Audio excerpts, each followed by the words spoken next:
Hi everyone, welcome to the YouTube channel. In this video, we will see how to add text column in pivot table. First, you have to make sure you have already created the data file in which you want to create the pivot table. Now, what you have to do is you have to simply click onto this insert option and you will see the first option for pivot table. Click onto it.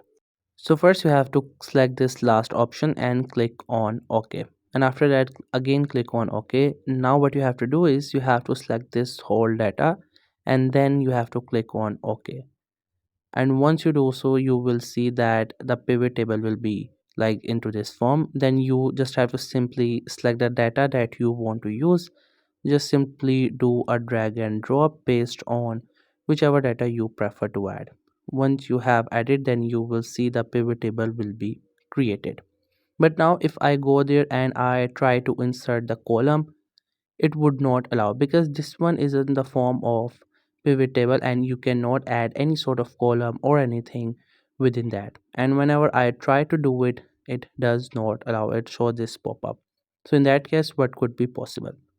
It's a very basic solution that you have to do.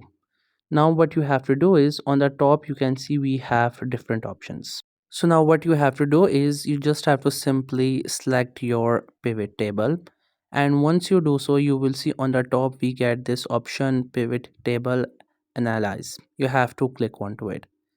Then you will see this option OLAF tools. You have to click onto it and then select this convert to formula. As you do so, now the pivot table has been converted into formula, and when you try to insert the column it will be added there. Now you can add text as per your preferences. Whatever text you want to add, you will be able to do it.